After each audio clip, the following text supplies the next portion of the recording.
Muy buenos días, también de parte de mí, a todos ahí en el Facebook, en la conexión, y también a cada uno en nuestro templo en esta mañana. Quiero empezar la enseñanza, la prédica hoy con una adivinación. Tengo unas preguntas, pero no se preocupen, son muy simples. Aquí tengo unas imágenes y esto es lo primero. Aquí tenemos 3 soldados romanos. ¿Y qué piensan? ¿Son más fuertes si están así, bien separados, cada uno en otro lugar, con mucha distancia? ¿O son mejores o más fuertes si se unen en un mismo equipo, un ejército, y batallan así? Aún no lo vemos. Perfecto. Probablemente que piensan lo segundo, ¿no? Mejor unido, un ejército, una formación. Otra pregunta, igual fácil. Aquí tenemos en la otra imagen carbón. Imagínense, quieren hacerse una parrillada. ¿Qué es mejor? ¿Tener cada uno en un lugar separado? ¿Va a haber mucho calor así? ¿O mejor si uno todos los carbones y hago ahí la parrillada? La 2, ¿no? Número 2. Claro que sí. Tercera pregunta, igual bien fácil. Aquí tenemos 3 trabajadores y tienen cargas muy pesadas. ¿Qué piensan? ¿Es mejor si cada uno trata de llevar esta carga bien pesada? ¿O mejor, segunda opción, si se unen y juntos llevan uno y después la otra carga? Opción 2. ¿Estamos de acuerdo, no? Claro que sí. Unido es mucho más fácil luchar y cargar las cosas. Y es lo mismo con nosotros como cristianos. Unidos es mucho más fácil. Unidos podemos lograr mucho más que si cada uno lucha solito en esta batalla. Eso es muy importante y recién me impactó esta cita que leí en un libro de un pastor que se llama Paul Tripp, y él dice: el cristianismo autónomo nunca funciona, porque nuestra vida espiritual fue diseñado por Dios para ser un proyecto comunitario. No se puede vivir la vida cristiana aislado, sin unión, sin ser parte de una comunión más grande, sin tener amigos cristianos, sin ser miembro de una iglesia. Como cristianos necesitamos esta comunión, necesitamos otros cristianos a nuestro lado. Y sí, hoy en día es bien difícil, ¿no? Nos encontramos con distanciamiento. Así es, físicamente. Pero en verdad, esto físicamente no significa que no podemos tener unidad, unión en nuestros corazones, que no podemos ser una unión, un solo cuerpo, una sola iglesia. Porque tiene que ver con nuestra actitud, con cada uno de nosotros. Ahí se ve la unión, la unidad de la iglesia, la unión cristiana.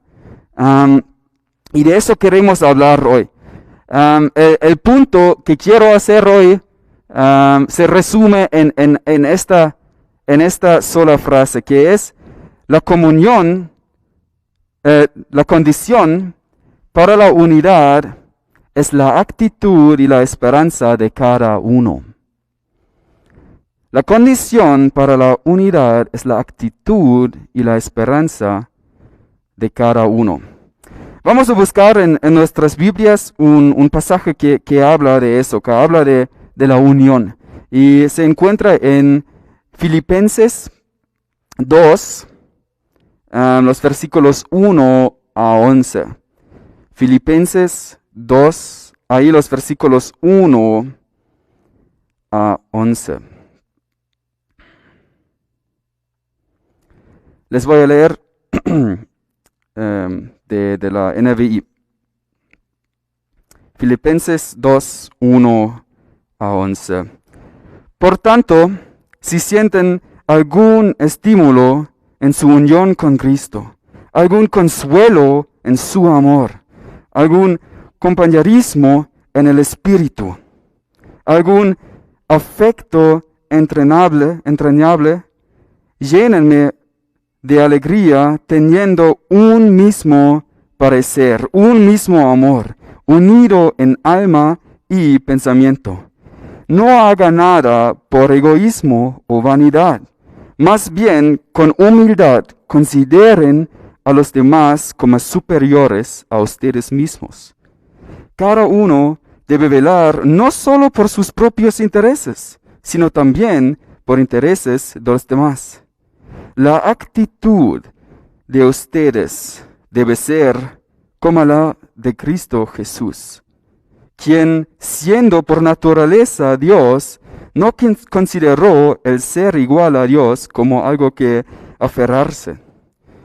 Por el contrario, se rebajó voluntariamente, tomando la naturaleza de siervo y haciéndose semejante a los seres humanos. Y al manifestarse como hombre se humilló a sí mismo y se hizo obediente hasta la muerte y muerte de cruz. Por eso Dios le exaltó hasta lo sumo y lo otorgó el nombre que está sobre todo nombre, para que ante el nombre de Jesús se dobla toda rodilla, en el cielo y en la tierra y debajo de la tierra, y toda lengua confiese que Jesucristo es el Señor, para gloria de Dios Padre. Entonces, Pablo escribió esta carta y obviamente la iglesia ahí también tuvo problemas con la unión ahí. Y él escribe ahí en esta situación, y esto es el punto que vamos a hacer hoy, ¿no? Que la condición de la unidad es la actitud y la esperanza de cada uno. Y estos son los puntos que vamos a tener hoy. La primera, la condición. El segundo punto, de la unidad, vamos a hablar de unidad. Después es la actitud, vamos a hablar de la actitud y la esperanza de cada uno. El último punto, entonces, la esperanza que tenemos. Y es muy interesante cómo empieza ahí Pablo eso. Por lo tanto, si sienten algún estímulo en su unión con Cristo, algún consuelo en su amor, etc. No sé cuándo se convirtieron o si se convirtieron.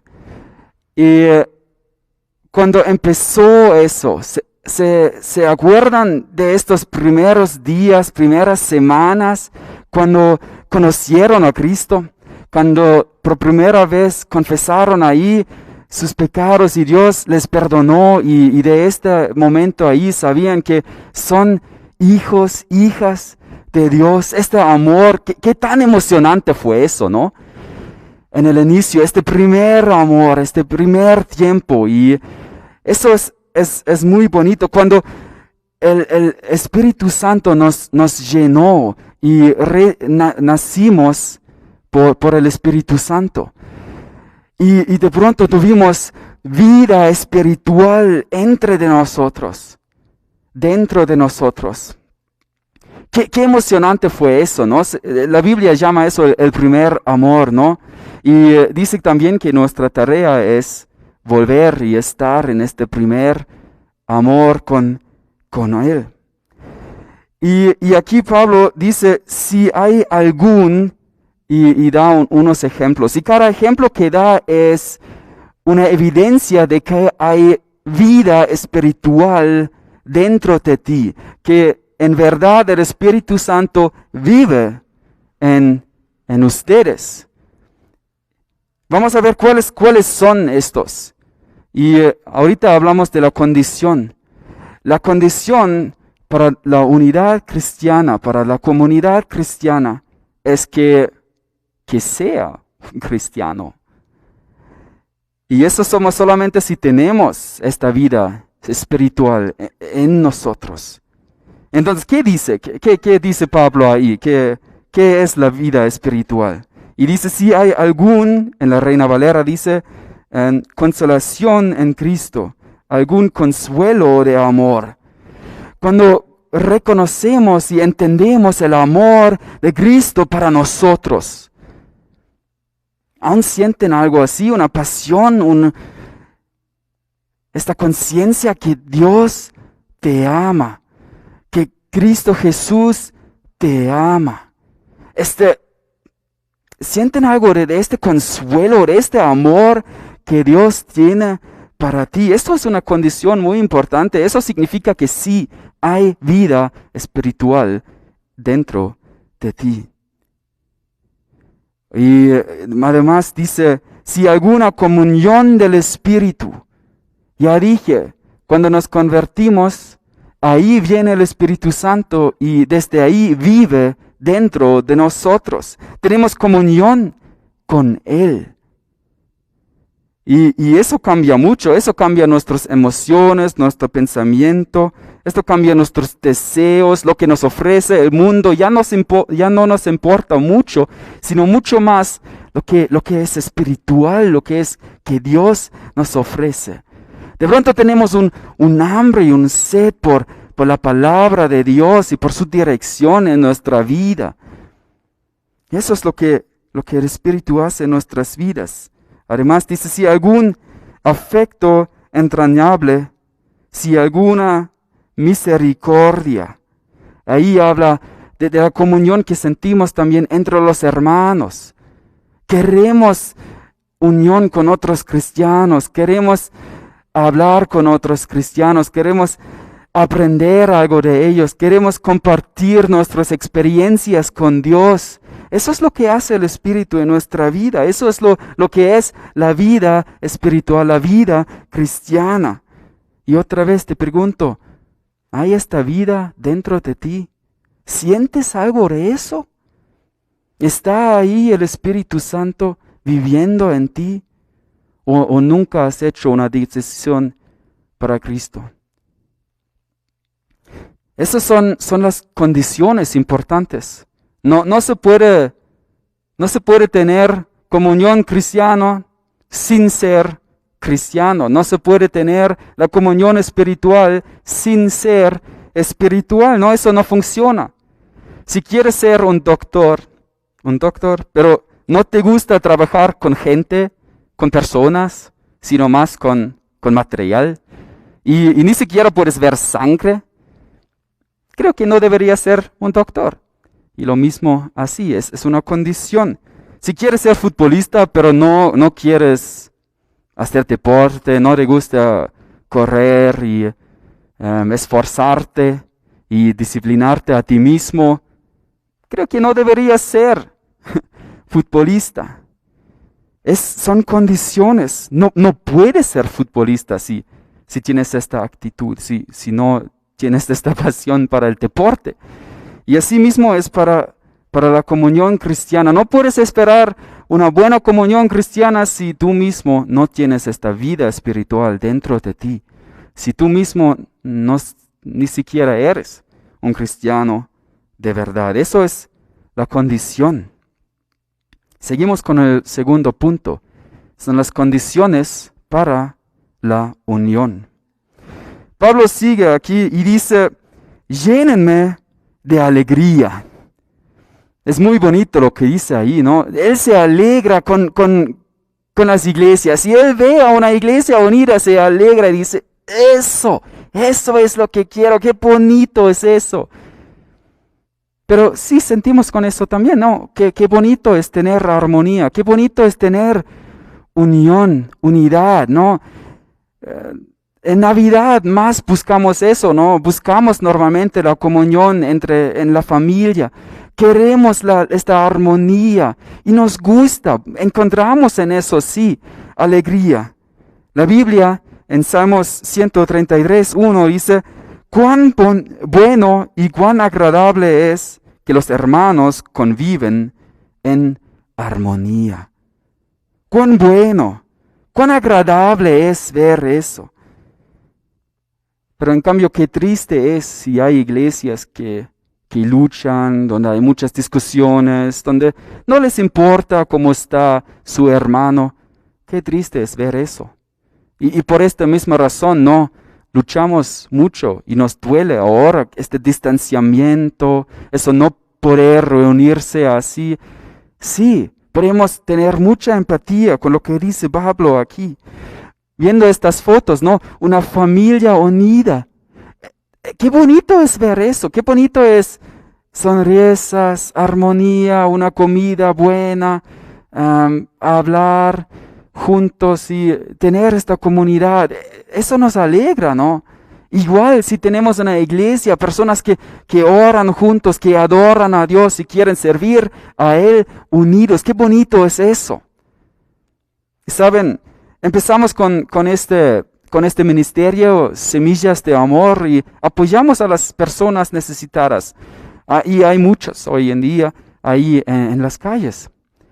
Y a mí me llena siempre de alegría y de orgullo, puede decir, si llevo como un paquete grande con 15 comidas en un semáforo y vienen las familias y las personas que hay allá. Y saben, les digo muchas veces, cada comida aquí es un regalo de diferentes hermanos de nuestra iglesia. Ahí hay diferentes familias, personas que cocinan ahí para compartir el amor. Y eso me llena de alegría, esta unión que tenemos en este ministerio, en lo que hacemos ahí, que juntos somos parte de algo grande. Pero Pablo también dice, para tener esta alegría, hay que evitar ciertas cosas. ¿Qué hay que evitar? Aquí sigue Pablo, no haga nada por egoísmo o vanidad. Y luego dice también, no valen solo por los propios intereses. No haga nada por egoísmo, por vanidad. Saben, el egoísmo destruye la unidad. Egoísmo destruye nuestra unión cristiana. Es interesante, solo viendo esta palabra, ¿no? El egoísmo. Suena un poco como una religión, ¿no? Cristianismo. Pero en vez de Cristo está ahí el ego, el yo. Es la religión de yo. Yo sirvo a mí, yo alabo a mí mismo. Eso destruye la iglesia, esto destruye nuestra unión que podemos tener entre nosotros, entre cristianos. El yoísmo, esta falsa religión, es mala. Y es interesante lo que dice Pablo en 2 de Corintios 5:15. Y Él, Jesús, murió por nosotros, para que los que viven ya no vivan para sí, sino para Él que murió por ellos y fue resucitado. Como cristianos ya no vivimos para nosotros, pero aún hay la tentación de volver a esta falsa religión, de servir a nosotros mismos. Hay que dejar eso, hay que dejar de actuar solamente por mi fama, solamente por mi bien, por mi aprovecho. Eso es malo, solo por mis intereses. Dios no quiere eso. Es interesante también esta otra palabra, no por vanidad. La Reina Valera dice, no por vanagloria. Es una gloria vana si servimos a nosotros mismos. Eso no vale, eso no tiene ningún valor. Pero aún así nosotros lo hacemos muchas veces. La gloria del hombre Es la gloria de Dios. Esta debemos buscar. No debemos buscar nuestro propio orgullo. Y luego dice, no solo por sus propios intereses, sino los intereses de los demás, ¿no? Una actitud de un siervo. Eso hay que dejar el egoísmo. Que vemos muchos afectos de este egoísmo. Discusiones en nuestras familias. Cada uno busca su interés. Ya no se busca una resolución para el problema, sino solamente cada uno defiende su propio orgullo. Y quiere mostrar a los demás que él es mejor y son los demás, ellos son el problema o la situación o lo que sea. Y seguimos muchas veces desavenidos por nuestro orgullo, ¿no? No queremos admitir, no queremos confesar que nosotros también hemos hecho algo mal. Y por eso seguimos sin unión. Pero Pablo nos da más orientación. No solamente hay que dejar ciertas cosas, sino también hay que hacer ciertas cosas. Aquí dice, más bien con humildad, etc. Con humildad. Eso es lo que necesitamos para tener la comunión. Eso es la condición importante para nuestra unión. Lo empieza en nuestro pensamiento, ¿no? Lo empieza dentro de nosotros. Ahí. Humildad. Es pensar como bajo, se puede decir. Pensar bajo, tener una autoestima más bajo. La cosa es que somos orgullosos y por eso no queremos hacer ciertas cosas. Decimos, eso es bajo de mi dignidad, eso no hago. Pero Dios nos manda a ser humildes, a ser muy diferentes, a pensar diferente de nosotros. Tenemos que reconocer que somos humanos, somos limitados. Tenemos que reconocer que todo lo que tenemos hemos recibido, todo. Tenemos que reconocer que dependemos de la gracia y del perdón de Dios. Eso nos hace humilde, ¿no? Y por eso podemos vivir en una forma muy diferente. Yo mismo también lucho con mi orgullo. Yo mismo tengo que luchar que sea humilde. Para darles un ejemplo muy trivial, nosotros salimos cada sábado también a un orfanato. Ahí hacemos un programa para niños. Y ya les dije que a veces tengo que luchar con mi propio orgullo. Y es siempre a el mismo punto. Cuando llegamos a las canciones. No sé, en las canciones hay movimientos, ¿no? Se baila como. Y yo no soy bueno en eso. Me siento como un oso que trata de bailar. No se ve bien si yo lo hago. Y me cuesta hacerlo. Porque no me siento cómodo en eso. Ahí tengo que humillarme a mí mismo y pienso, bueno, no lo hago para mí. No lo hago para mí, lo hago para los niños. Y se emocionan y es bonito. Pero yo mismo tengo que humillarme a mí, ¿no? Pero hay muchos más ejemplos, ¿no? Solo en la familia. Hay tareas tal vez que no son tan bonitos. Limpiar el baño o la basura, las cosas que hay que hacer ahí, ¿no? Y algunos pueden decir, eso es bajo de mi dignidad, eso puede ser alguien más, yo no. Pero aquí la actitud, lo que Pablo nos pide es hacer también las tareas que no son tan bonitos. Igual en la iglesia. Dios ve en lo secreto, ¿no? Él ve lo que estamos haciendo. Y Él ve cada ministerio, cada cosa que hacemos para Él y para sus siervos. Él ve lo que estamos haciendo. También tal vez las tareas que no están enfrente, que la gente no ve. Que tal vez hasta otras personas no ven, no hay mucho reconociendo por lo que hacemos ahí, pero también estas tareas ahí lo hago no para mí, lo hago para Dios. Eso es muy importante. Hay que servir. Él sigue con humildad, consideren a los demás como superiores a ustedes mismos. Cada uno debe velar no solamente por sus propios intereses, sino también por los intereses de los demás. Entonces, Dios nos pide, Pablo nos manda a la iglesia que se va a servir, que haga estas cosas.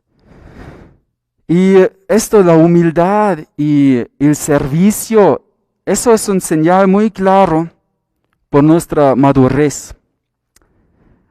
Con los niños es así, ¿no? Con los bebés. Nuestra hija ahora ya tiene 1 año y medio, pero cuando era más pequeña, saben, así es con los bebés, ¿no? Si se les da algo, siempre cierran las manos y cogen todo lo que se les da, ¿no? Así son bebés, ellos reciben, y para mí es como una ilustración, ¿no? Como bebés, como niños, naturalmente recibimos. No podemos hacer mucho, somos los que reciben.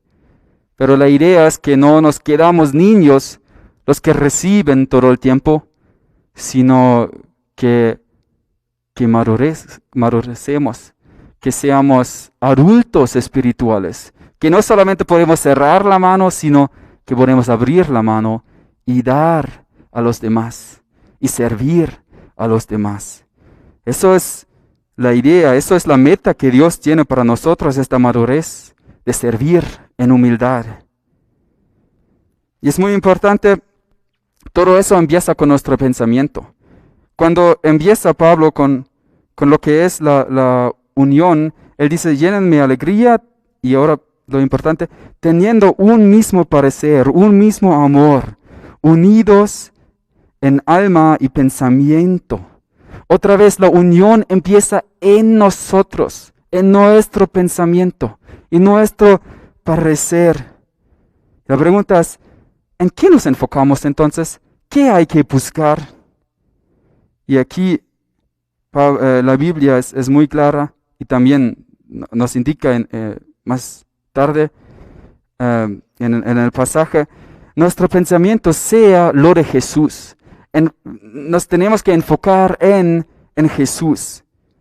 Ahí lo dice en 2 Timoteo 2, 8, ahí habla de eso, que Timoteo debería o debe considerar a Jesús. En Hebreos 12, 2 dice, fijen su mirada a Jesucristo. Eso es muy importante. Entonces seguimos con el siguiente punto. La condición, ¿qué es? Es nuestra actitud. Y eso empieza en mi pensamiento. Debo fijarme en Jesús. Y eso dice también el pasaje ahí. La actitud de ustedes debe ser como la de Cristo Jesús. Jesús es nuestro ejemplo. Jesús es nuestra meta. Queremos ser como Él. Y es muy interesante, conocen esta historia en Juan 13, cuando Jesús lavó los pies, este trabajo humilde que hizo. ¿Y qué dice después? Pues si yo, el Señor y el Maestro, les he lavado los pies, también ustedes deben lavarse los pies los unos a los otros.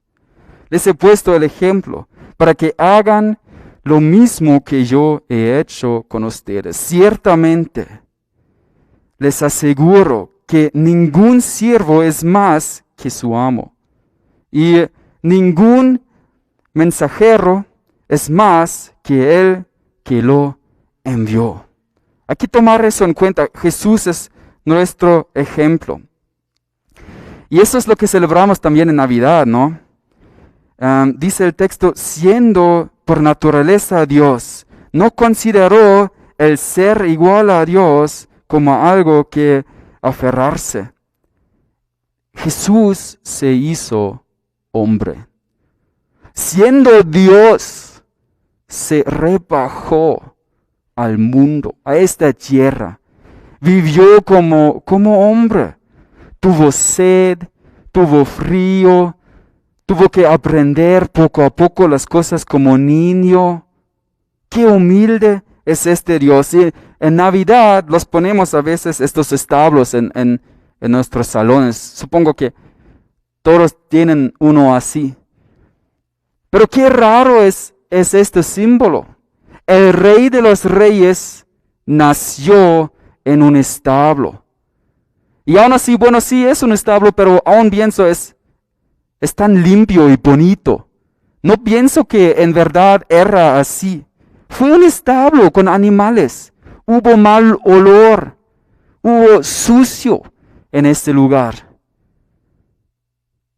Piensen en eso. Dios nació en este mundo, en un establo. Tan humilde es Él. Y nos imaginamos así las personas, la María tan feliz. Pero fue justo después del parto. No sé cómo se encontraron las mamitas después del parto. Claro, feliz, pero muy exhaustas, ¿no? De todo eso. Y normalmente nos quedamos, no sé, creo que costumbre aquí es como quedarse en la casa como un mes comiendo pollo. Eso es lo que se hace normalmente. Pero aquí el establo, así, esta mamá que dio a luz está en el establo sucio, con mal olor. Así fue, en verdad, tan humilde nuestro Dios. Y a nosotros nos cuesta tanto. Y más dice que Pablo ahí, y al manifestarse como hombre se humilló a sí mismo, se hizo obediente hasta la muerte, y muerte de cruz. No solamente vivió aquí, Él murió también. Y ahora, por esta enfermedad, está más cerca, como mueren más personas y sentimos otra vez que feo es. Y Jesús eligió morir. Y no solamente morir. No fue solo el coronavirus, aunque puede ser muy, muy doloroso y triste, pero la muerte en la cruz era más doloroso y más feo. Él murió ahí. Y pensando en esta historia, ¿no? Traicionado, abandonado, golpeado, abusado, azotado, torturado, ahí con los clavos en sus manos en la cruz, muriendo para nosotros. Y al final también abandonado por Dios mismo, porque el pecado, nuestro pecado, estaba cargado en Él. Eso es la actitud que Jesús tiene. Esta actitud debe ser también nuestra obediencia a Dios. Hasta las cosas muy humildes y muy dolorosas a veces. Y el último punto, y la esperanza de cada uno. Eso es la condición, que tengamos esta actitud de Jesús y la misma esperanza que tuvo Jesús. Y eso es muy interesante, ¿no?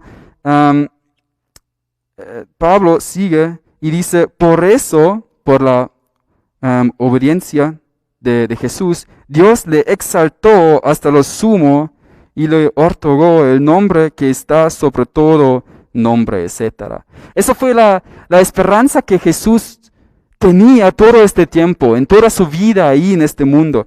En Hebreos 12:2 dice, fijemos la mirada a Jesús, el iniciador y el perfeccionador de nuestra fe. Y ahora lo importante, quien por el gozo que le esperaba, soportó la cruz, menospreciando la vergüenza que ella significaba, y ahora está sentado a la derecha del trono de Dios. Saben, por esta esperanza pudo hacer lo que hizo. Eso fue su motivo, sabiendo que Dios no le va a dejar ahí en la tumba, sino que le va a resucitar, que le iba a resucitar. Eso sabía bien, y eso fue su esperanza. Y por eso hizo lo que hizo, eso fue su motivación. Nosotros a veces no hacemos cosas porque pensamos, ¿para él debo hacer eso? ¿Para esta persona? No, eso no hago. Pero es interesante, el motivo de Jesús no fue no solo el amor por el prójimo, sino también el amor por Dios. Y lo hizo para Dios. Eso debe ser también nuestro motivo para hacer las cosas, por nuestro servicio. Lo hago para Dios, para servir a Él. Eso es mi motivo. Por eso hago lo que hago. Eso fue la esperanza. Dios sí nos va a dar la recompensa. Esta promesa sí tenemos, pero puede significar que en este mundo no tenemos o no recibimos mucha honra, pero sí habrá honra. Esa fue la confianza que Jesús tuvo, esta confianza en Dios. Nosotros estamos a veces bien ocupados y preocupados por nuestra propia fama y honra, ¿no? Y pensamos, si yo no me encargo de mi fama, si yo no me encargo de mi honra, nadie lo hará. Pero Jesús tuvo esta esperanza que sí, alguien lo hará. El Padre lo hará. Él me va a exaltar. Eso sabía. Y también a nosotros, ¿no? Que dejamos todo a Él, que dejemos nuestro orgullo en sus manos y que confiemos en Él. No tenemos nosotros que encargarnos de nuestro orgullo. Dejámoslo en las manos de nuestro bien Dios. Eso es la esperanza que tuvo Jesús, el motivo para su servicio humilde. Para cerrar, para terminar esta predicación, quiero darles una última ilustración. Normalmente trabajamos, mi esposa y yo, con los impactos. Es un grupo de jóvenes de Alemania. Y en las primeras semanas normalmente hagamos un ejercicio, una cosa. Nos reunimos y yo pongo una cruz en la mitad. Y digo, hagamos un círculo alrededor de esta cruz. Y hablo de lo que vamos a hacer en este tiempo, mi esperanza, que cada uno crezca en su fe y en su amor a Dios. Y así se acerque a la mitad a esta cruz. Y después les digo, acérquense todos a esta cruz. ¿Y qué pasa en este momento? Nos acercamos a la cruz y ¿qué pasa al mismo tiempo? Nos acercamos el uno al otro. Si nos acercamos más a Jesús, vamos a acercarnos el uno al otro. Si nos fijamos nuestra mirada en Jesús, su servicio, su actitud, su esperanza, su motivo, también nosotros vamos a acercarnos el uno al otro y vamos a vivir esta unidad correcta que Dios quiere para nosotros. Entonces, oremos. Amado Dios, eso es lo que queremos, esta alegría en la comunión, en la unidad cristiana. Y oro que tú conoces la situación de cada uno, tú sabes con qué está luchando cada uno y pido que nos ayudes, que podamos fijarnos en ti y tener la misma actitud que tú tuviste, que podamos tener esta esperanza y que podamos servir el uno al otro. En tu nombre, Jesús, oramos. Amén.